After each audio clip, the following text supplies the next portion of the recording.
Y no se oye. ¿Por qué no? A ver, sí, ahora sí, vale. Si alguien no oye, me dice, porque la tendencia mía será a bajar. Bueno, antes de seguir, pues empezamos conscientes de lo que vamos a hacer y, por tanto, que lo hacemos en el nombre del Padre y del Hijo y del Espíritu Santo. Amén. Eugenio va a interpretar un trozo de la Pasión según San Mateo de Bach y después ya hacemos la meditación.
Muy bien, pues muchas gracias.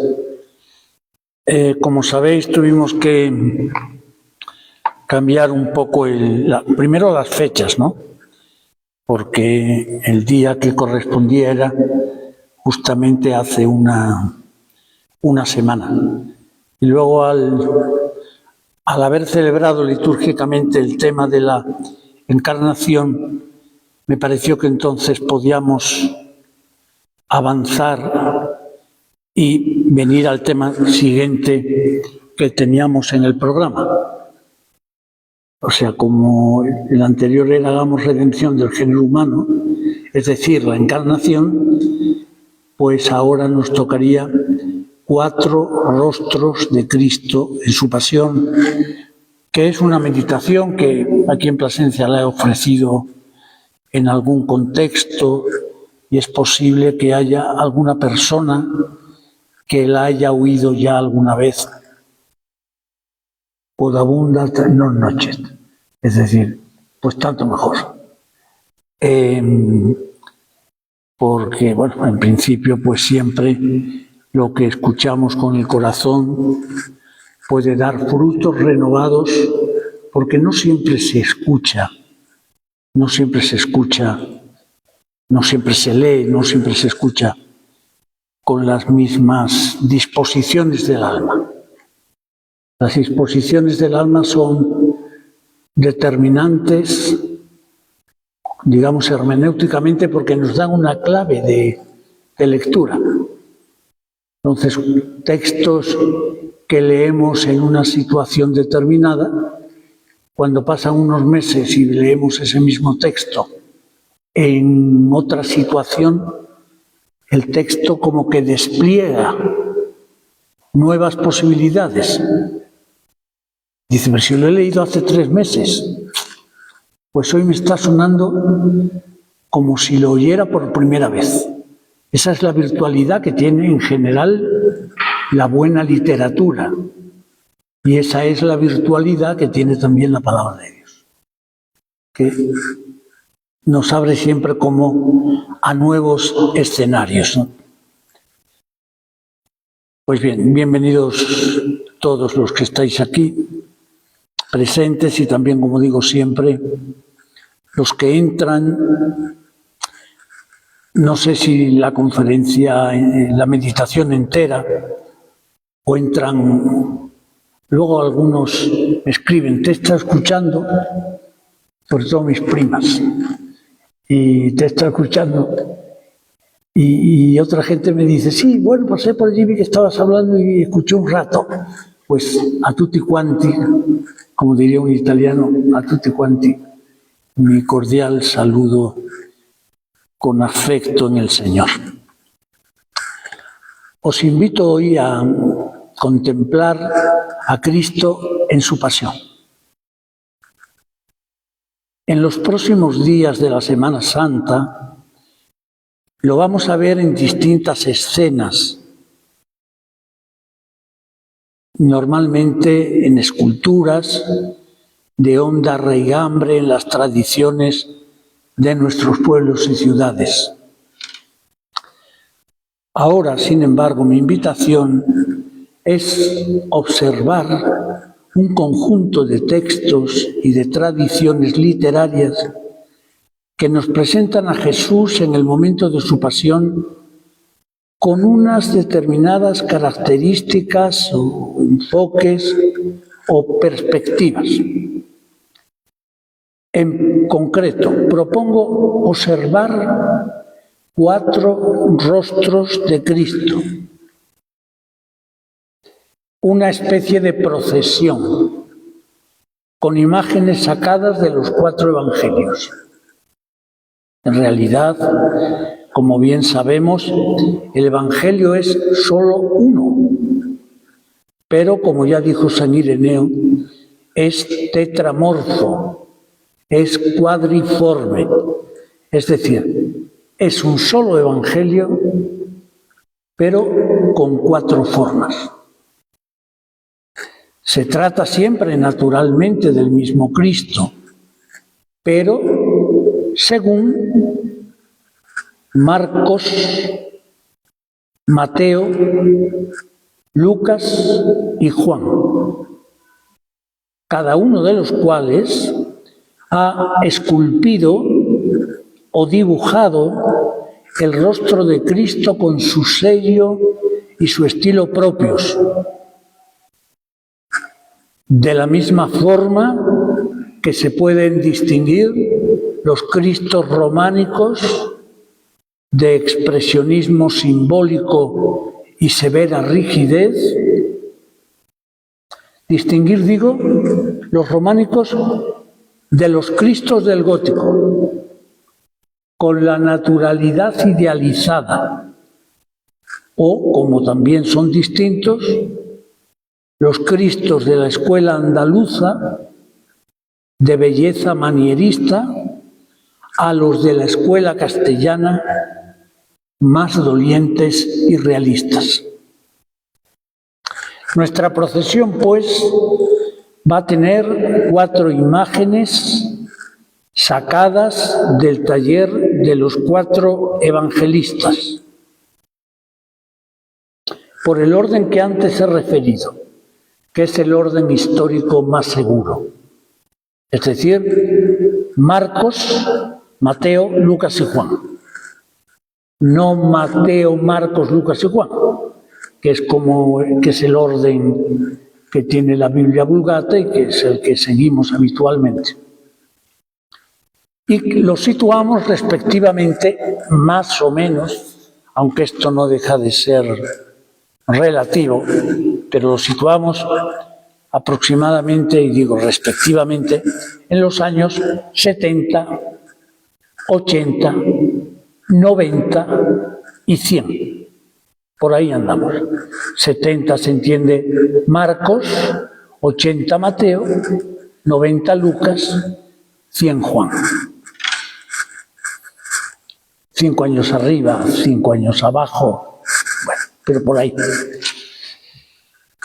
Pues vamos a sacarlos y les voy a poner un calificativo a cada uno de ellos. Al primero, al de Marcos, lo llamo el Cristo dolorido de San Marcos. El segundo, el Cristo inocente de San Mateo. El tercero, el Cristo misericordioso de San Lucas. Y el cuarto, finalmente, el Cristo triunfante de San Juan. Según vayamos de tiempo, cuando termine Juan, o terminamos la meditación ahí, o puedo quizás hacer alguna consideración más, ya veré. Porque, por supuesto, la contemplación de cada uno de estos Cristos es materia suficiente para penetrar en el misterio de la pasión del Señor, que, como digo, es lo que pretendemos. Vengamos, pues, como digo, al primer Cristo, que es el Cristo de Marcos. Estamos en los capítulos 14 y 15 del Evangelio de San Marcos. Este primer Cristo, el Cristo de Marcos, nos sorprende con una imagen del Señor muy encorvada. La cruz es pesada hasta el punto de hacerle caer en tierra una y otra vez. El rostro de Jesús está profundamente ensangrentado, el alma rota y el corazón partido. La escena es cruel, desconcertante y escandalosa. Pero Jesús calla, Jesús no habla. Y cuando lo hace es para decir algo que realmente conmueve. Siento una tristeza mortal. Silencio de Jesús que sorprende al sumo sacerdote, quien ante la gravedad de las acusaciones le pregunta: ¿pero y no respondes nada? Lo mismo antes Pilato, quien le había preguntado: ¿pero no respondes nada? Mira de cuántas cosas te acusan. Nosotros mismos nos vemos sorprendidos cuando, en la confusión de la escena, Pedro le corta la oreja al criado del sumo sacerdote. Y ni siquiera ahí escuchamos una palabra de labios de Jesús, testigo mudo de aquel horror en torno a él. Marcos se entretiene con gusto en informarnos de cómo Jesús es víctima de ultrajes, burlas, insultos y salivazos de parte de un tropel de gente con espadas y palos, dice literalmente, y de parte de los guardias y de los soldados, de parte de los sacerdotes y de los ancianos, de parte, en fin, de una multitud enfurecida que gritaba una y otra vez, crucifícalo, y que prefería la libertad del sedicioso Barrabás a la libertad de Jesús. Los propios discípulos han abandonado al Maestro, dice Marcos 14:50. Todos sus discípulos lo abandonaron y huyeron. Ya antes, mientras Jesús en el huerto oraba con lágrimas de sangre, ellos dormían, rendidos al sueño.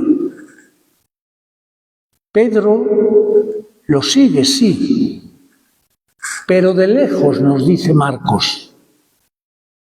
Y cuando se ve identificado como uno del grupo de Jesús, tú eres de ellos,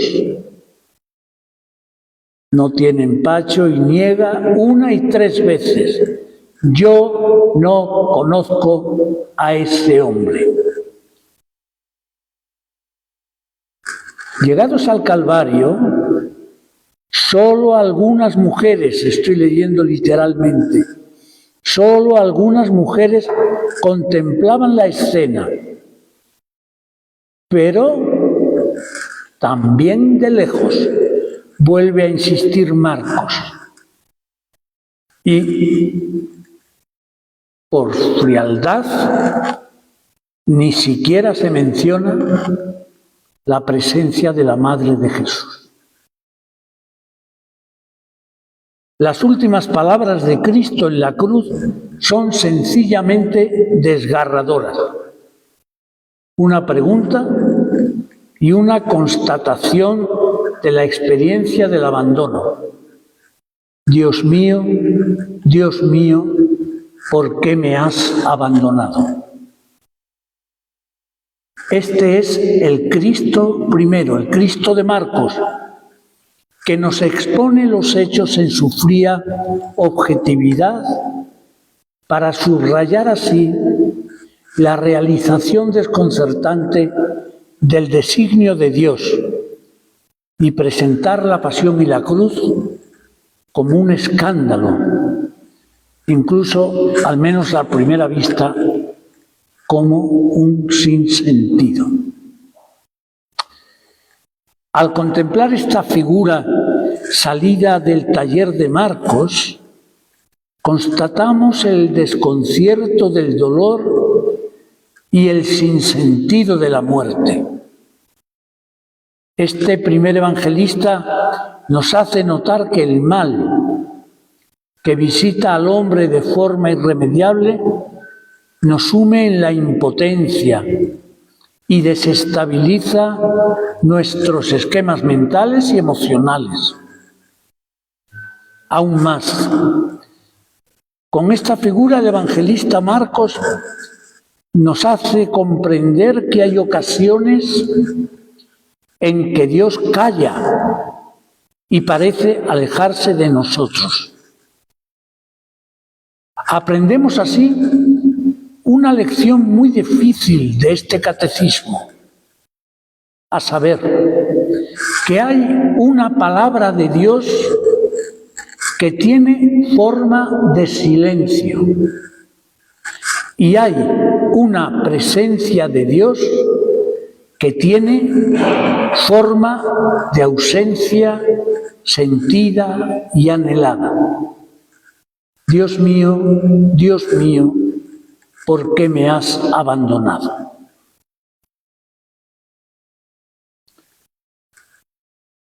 Demos paso a nuestra segunda imagen. El Cristo inocente de Mateo. Lo encontramos en los capítulos 26 y 27 de este evangelista. Pertenece sin duda a la misma escuela de Marcos. Es más, creo que no solo son de la misma escuela, sino me atrevería a decir que han trabajado uno y otro en el mismo taller. En efecto, también en Mateo queda subrayada la traición de Pedro. También aquí vuelve a decir Jesús sin reparos: siento una tristeza mortal. Y las últimas palabras siguen siendo las mismas: Dios mío, ¿por qué me has abandonado? Pero, si observamos con detalle, veremos que Mateo ha aliviado de alguna manera el dramatismo de los hechos. Y así, por ejemplo, cuando San Pedro sacó, dicen en Valverde de la Vera, en una canción que tiene, sacó el alfanje. Dice así: San Pedro sacó el alfanje para dar fin y acabar con Malco como atrevido, porque dejó el rostro herido al autor de la verdad. Yo no había oído nunca esa palabra, alfanje, hasta que no fui párroco de Valverde de la Vera y pasé allí la primera Semana Santa. Pues bien, Pedro con su alfanje saja, corta la oreja del criado del sumo sacerdote. Y en Marcos hemos dicho que Jesús, impasible, se calla, no tiene nada que decir.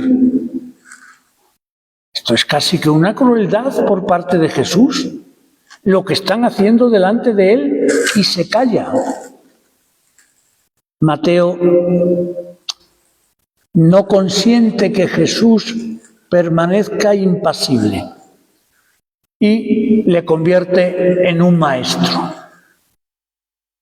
Pedro, mete la espada en la vaina, porque quien a espada mata, a espada muere.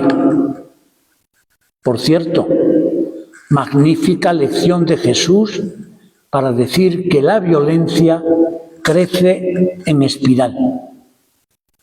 Pero es un Jesús maestro, es un Jesús que ante una situación como aquella enseña algo.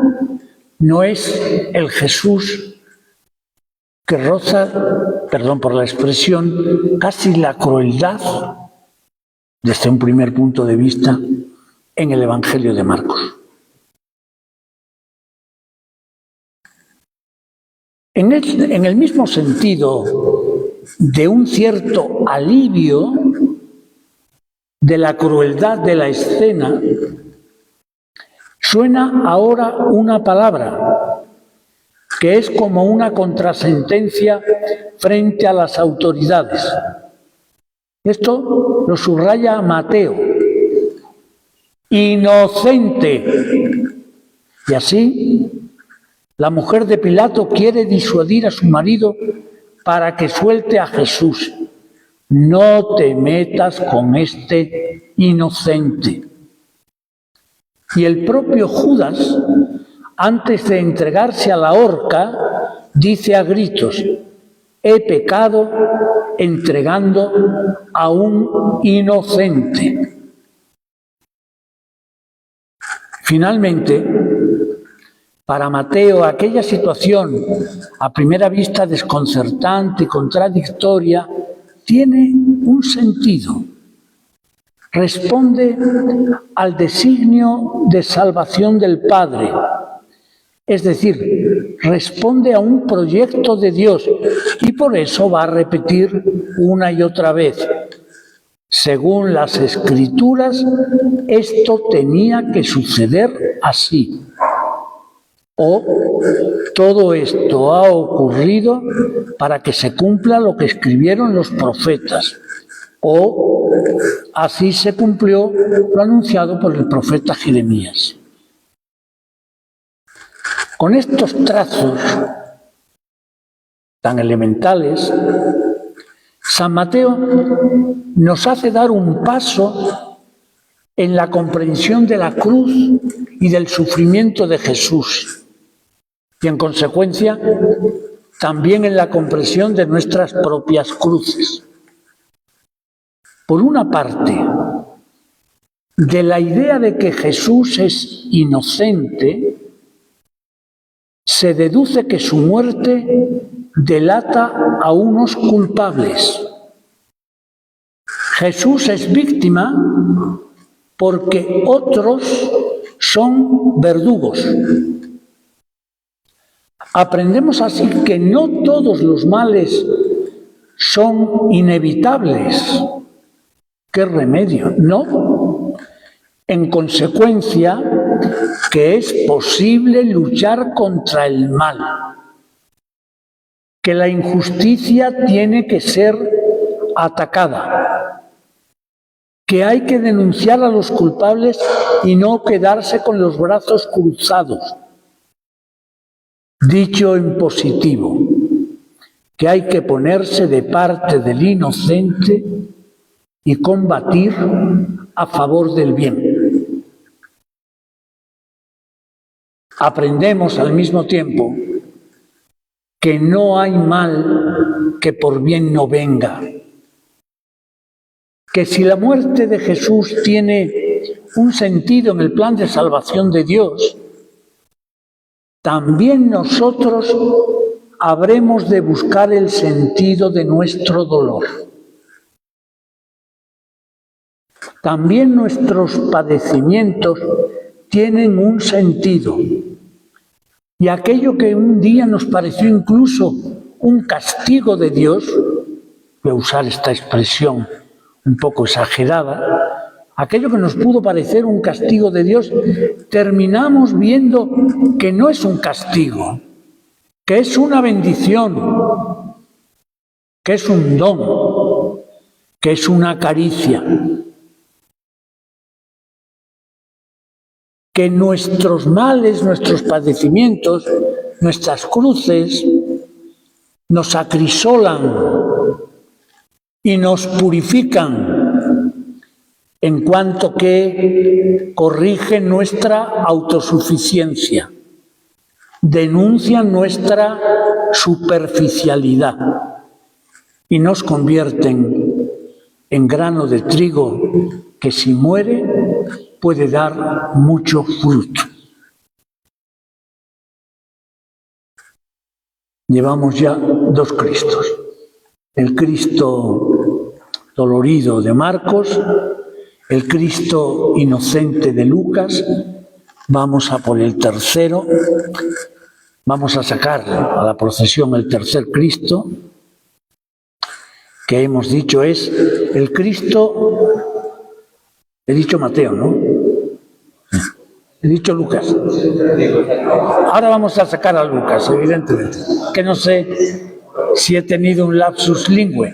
Mentis no, pero lingüe sí. Sacamos al Cristo misericordioso de San Lucas, que lo encontramos en los capítulos 22 y 23 de San Lucas. Sacamos, como digo, a nuestra procesión al tercer Cristo. Espero que nadie se canse de tanto Cristo. Seguro que Juan Pedro no. Vamos a sacar 4, pero como si sacáramos. Bueno, pues sacamos a nuestra procesión al tercer Cristo. Su autor se llama Lucas. Y observamos que hemos cambiado de escuela y de taller. ¿Recordáis que dije que en Marcos la figura de Cristo es una figura muy encorvada? En Lucas no. La imagen ha perdido su encorvamiento. Este Cristo de Lucas alza la cabeza, levanta la mirada del suelo para fijarla alrededor.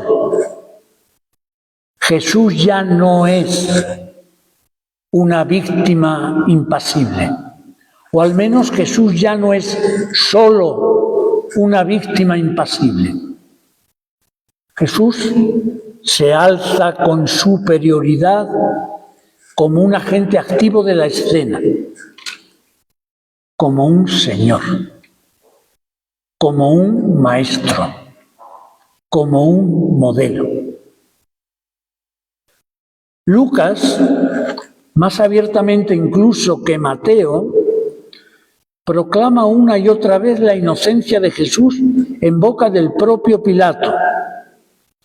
Tanto es así que es característico de este Evangelio el que él quita, o al menos suaviza, los detalles crueles y ofensivos, como son burlas, mofas, insultos. Y esa frase que es tan dura, la quita. Todos lo abandonaron. Esa frase la quita. Bueno, y al pobre criado del sumo sacerdote, que hasta ahora le teníamos con una oreja rota, perdida, Jesús, no tanto para demostrar su poder con un milagro, sino para manifestar su generosidad en una hora de tanta crueldad, Jesús le cura la oreja. Siempre digo que parece un chiste, pero ahí está la teología de la oreja, que es la teología de la misericordia. Se trata de un Jesús compasivo y misericordioso. Hay 3 palabras, de las 7 famosas palabras, hay 3 palabras de Jesús que nos ha transmitido Lucas y solo Lucas. La primera, a las mujeres de Jerusalén,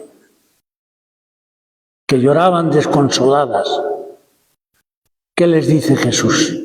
No lloréis por mí, buenas mujeres, no lloréis por mí, llorad por vosotras y por vuestros hijos. Compasión extrema, la de Jesús, que se cuida más del dolor de los otros que del suyo propio. La segunda palabra, dirigida al Padre, pide el perdón de sus malhechores. Padre, perdónalos porque no saben lo que hacen. Misericordia infinita. Pedir el perdón de los enemigos. Y la tercera palabra, al ladrón arrepentido. Hoy estarás conmigo en el paraíso. El amor de Jesús rompe las barreras de la muerte. Y como detalle final y muy significativo, las últimas palabras de Jesús suenan de otra forma. Recordemos que hasta ahora Marcos y Mateo nos han dicho que las últimas palabras de Jesús son una expresión desgarradora. ¿Por qué me has abandonado? Ahora en Lucas ya no se grita el abandono. Ahora se proclama la confianza. Padre, a tus manos encomiendo mi espíritu. El Cristo que ofrece el tercer evangelista es maestro y modelo de sufrimiento. Su pasión se ha convertido en compasión. El dolor no le ha encorvado sobre sí. Al contrario, le ha hecho aún más compasivo. Luego lo desarrollará esto magníficamente la carta a los Hebreos. porque ha sufrido, Él es capaz de compadecerse de sus hermanos. Porque ha sufrido, porque sabe lo que es el dolor y la muerte, nos puede comprender muy bien cuando nosotros nos encontramos en esa situación. Él es capaz de compadecerse de sus hermanos, de las mujeres, del ladrón, etc. Qué bien nos viene a nosotros esta lección, para que el dolor, en lugar de curvarnos sobre nosotros mismos y hacernos huraños y recelosos. ¿Cuánta gente enfadada?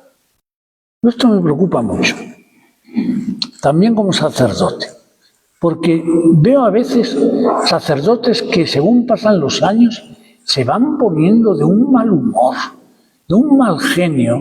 Y yo, que soy vivo de carácter, digo siempre, cuídate, que no termines todo el día enfadado, protestón, riñendo, porque hay mucha gente que con el paso del tiempo se vuelve así. Eso pasa también con la enfermedad. Con la enfermedad te haces mimoso, te cuidan, te haces mimoso, y te conviertes en el rey de la casa.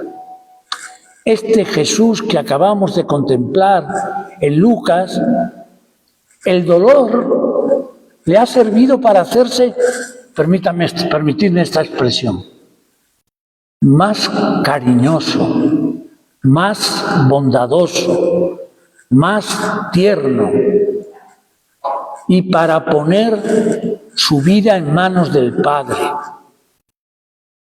Tenemos que aprender mucho de este Jesús de Lucas, esa cercanía y esa compasión de Jesús.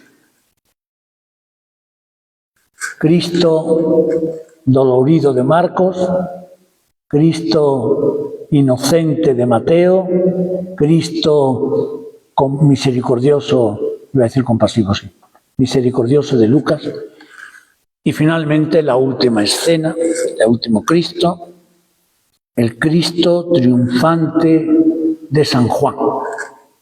Ahora creo que con motivo del año jubilar van a llevar a Roma imágenes, ¿no? Imágenes de Cristo siempre, ¿no? Y de España va el ¿cómo llaman? El cachorro, de Sevilla, ¿no?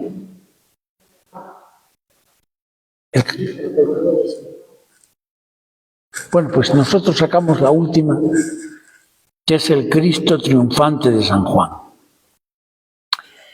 Es de la misma escuela que de Lucas, pero yo creo que no del mismo taller. Es decir, tienen influencia, conocimiento uno del otro, pero hay cosas muy diversas.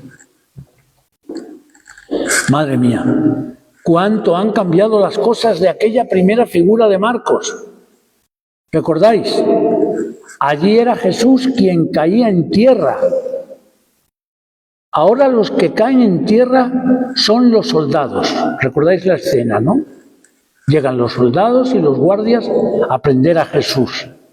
Jesús pregunta, ¿a quién buscáis?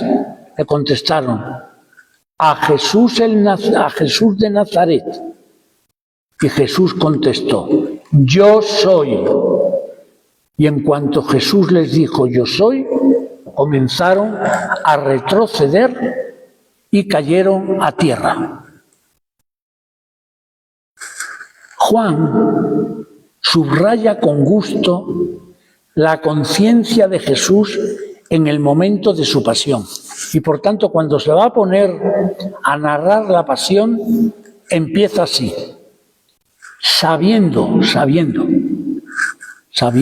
Jesús que había llegado la hora de pasar de este mundo al Padre. Ese comienzo del capítulo 13. Luego la pasión la va a tener en los capítulos 18 y 19. Pero ya en el 13 abre con esta frase que es impresionante. Sabiendo Jesús, sabiendo. No está a verlas venir, no. Sabiendo que había llegado la hora de pasar de este mundo al Padre, La frase que sigue es magnífica. Habiendo amado a los suyos que estaban en el mundo, los amó hasta el extremo. O en otro lugar, de forma parecida, Jesús, que sabía perfectamente todo lo que le iba a ocurrir, por tanto, no es que no lo sepa. No, tiene clara conciencia de lo que está pasando. Y sobre todo, entera libertad. Ya antes de la pasión, Jesús había dicho esta frase: a mí nadie me quita la vida, yo la entrego libremente. Bonito, ¿eh? A mí nadie me arrebata la vida. En Marcos parece que era como, perdón por la expresión, era como un monigote.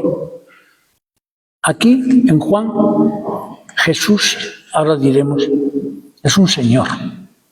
A mí nadie me quita la vida. Soy yo el que la doy libremente. Esa generosidad de Jesús en la hora suprema, la hora de las grandes verdades y de las últimas voluntades, tiene una estampa sencillamente enternecedora. Leo el texto. Junto a la cruz de Jesús estaba su madre. Stabat mater juxta crucem. Jesús, al ver a su madre y junto a ella al discípulo a quien tanto quería, dijo a su madre: mujer, no la dice madre, ¿eh?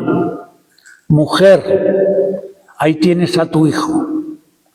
Después dijo al discípulo: ahí tienes a tu madre. Bueno, no me voy a entretener ahora en eso, pero es muy interesante el que no le diga madre. Le dice madre al discípulo, sí, esa es tu madre. Pero a ella no le dice madre, no, mujer. El tema tiene tela.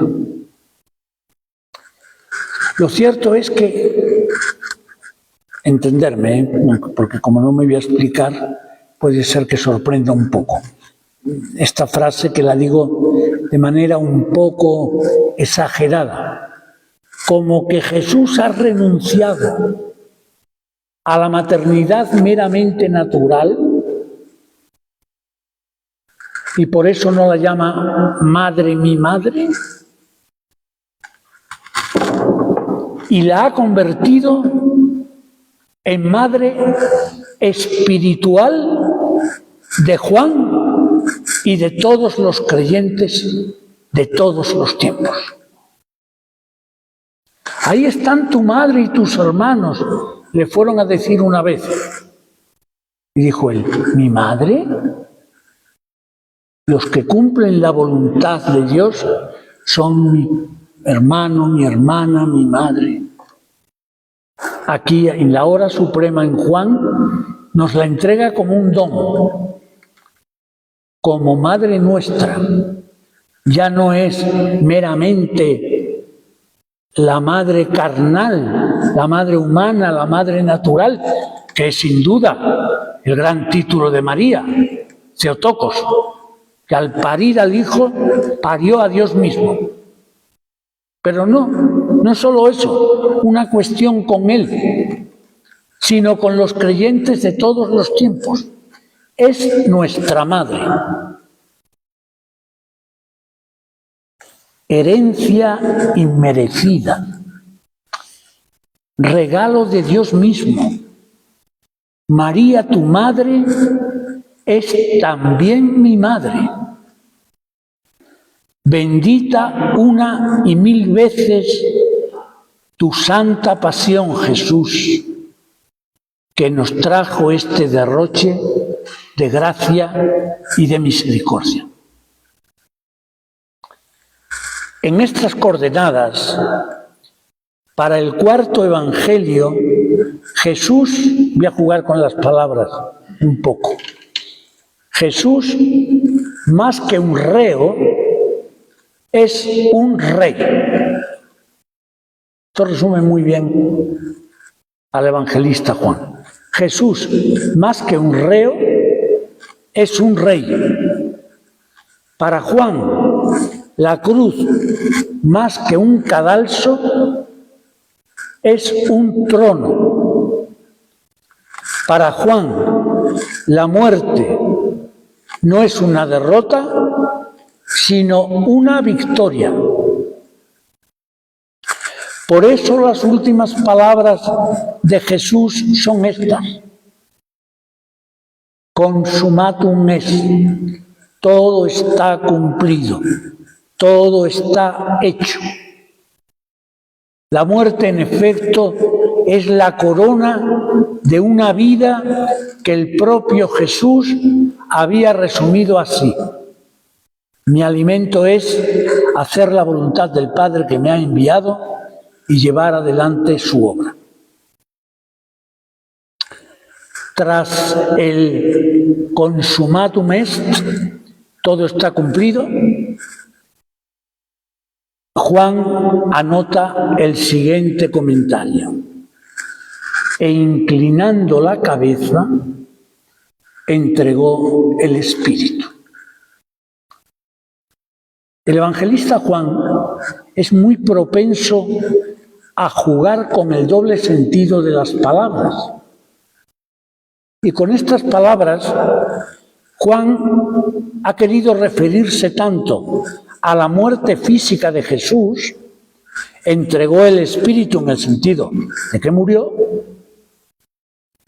como a la donación de sí que Jesús realiza en el momento de su muerte. Entregó el Espíritu con mayúscula en el sentido de que nos entregó su vida y nos regaló su Espíritu con mayúscula. Y esto es sencillamente magnífico, porque en el Calvario, Jesús muerto, está aconteciendo Pentecostés. De igual forma, volverá a jugar con el doble sentido cuando nos refiere, recordáis la escena bien, que un soldado con la lanza le traspasó el costado. Un soldado con la lanza le traspasó el costado. La lanzada no sirve para acelerar la muerte, sino para certificarla. Y el texto sigue diciendo a continuación: y al instante de su costado, ahí lo tiene bien recogido Brea, de su costado brotó sangre y agua. Voy a repetir esta frase. Y al instante de su costado brotó sangre y agua. Agua, el bautismo; sangre, la Eucaristía. El lema episcopal del que fuera nuestro obispo, don Santiago Martínez Aceves, a mí me cautivaba, era un lema episcopal bellísimo: excorde flumina, del corazón ríos, referido lógicamente al corazón de Cristo. Del corazón ríos. Del corazón de Cristo nacen como ríos los sacramentos de la Iglesia. Este Cristo está muerto. Vaya muerte. Nos deja de herencia a la Madre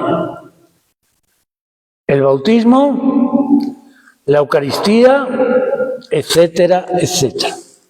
Es decir, Juan nos ha narrado la muerte pero nos ha dejado a las puertas mismas de la resurrección al presentar la muerte del Señor en la cruz como oblación, sacrificio y ofrenda.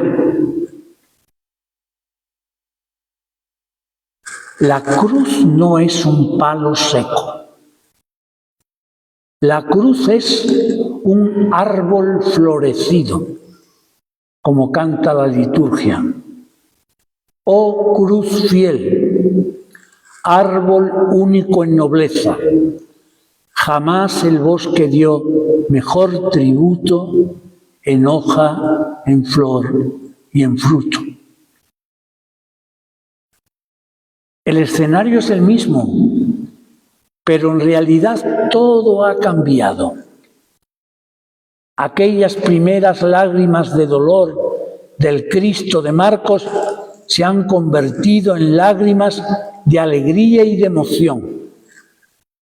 El grito ahora se hace canto y el quejido se hace alabanza. Empiezan a sonar los acordes de un aleluya triunfal. Amén.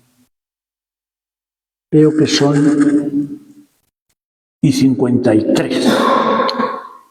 Y a estas alturas ya no me voy a poner a esa segunda parte, que por breve que la quisiera hacer, se nos llevaba un cuarto de hora. Así que yo creo que lo dejamos aquí, en la contemplación de estos Cristos, que dan suficiente materia para meditar y para, en fin, pasarlo uno por la cabeza y luego, sobre todo, pasarlo por el corazón. Aquí caben muchas posibilidades, ¿no? Yo cuando esto lo he dado en forma de clase, pero no es el caso aquí. ¿Y a usted cuál de los Cristos le gusta más? Pues me gustan todos. No, pero no puede ser. ¿Cómo le van a gustar todos? Pues sí, porque me gustan los andaluces y los castellanos, y los románicos y los góticos, y los de Cidoncha. Porque aquí esto es por vía acumulativa. Es que qué afán de es por vía acumulativa. Es magnífico el Cristo de Marcos.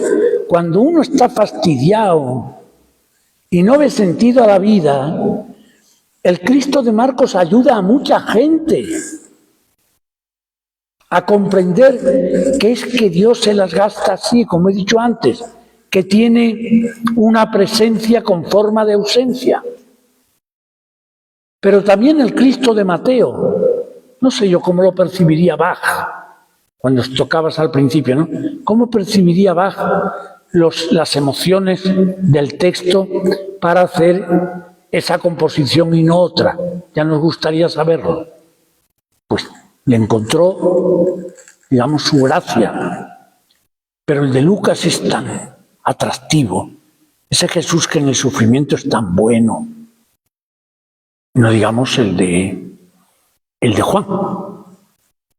Y dice, y el Cristo de Serradilla, ¿qué Cristo es?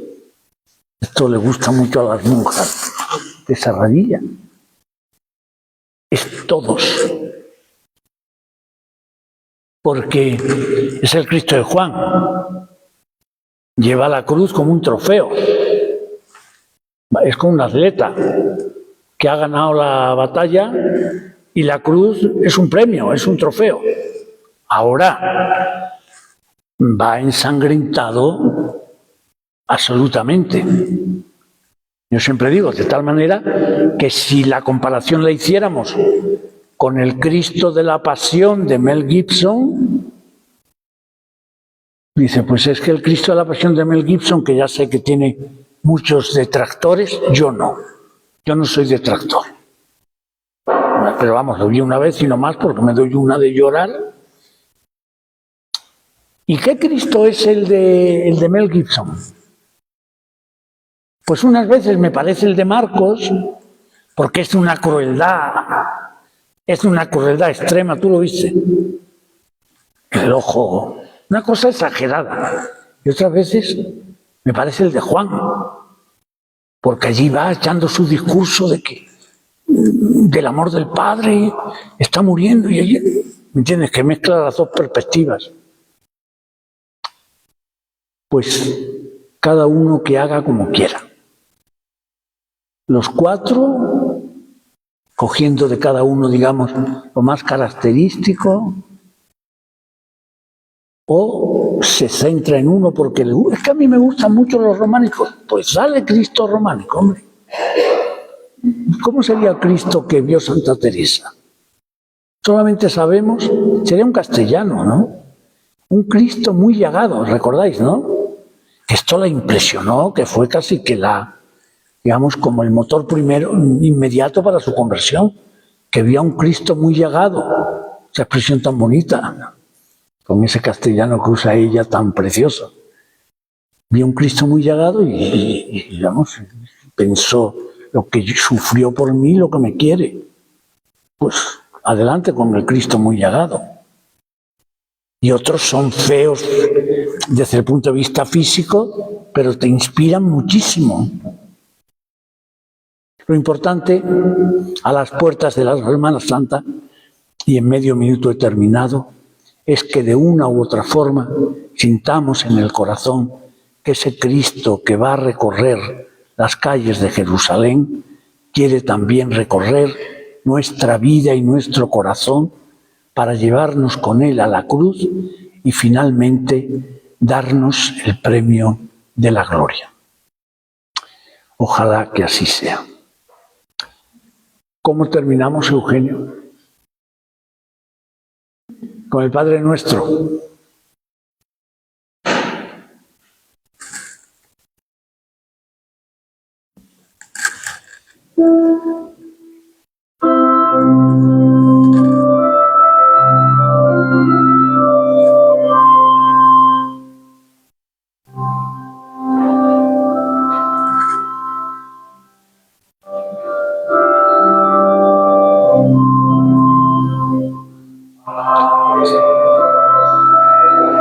Kyrie Sanctelli, sanctificetur nomen tuum,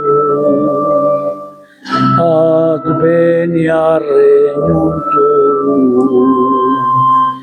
fiat voluntas tua, sicut in cielo et in terra. Pane nostrum quotidianum da nobis hodie, et dimite nobis debita nostra, sicut et nos dimittimus debitoribus nostris, et ne nos inducas in tentazione, sed liberanos a malo. Bueno, pues gracias y buenas noches.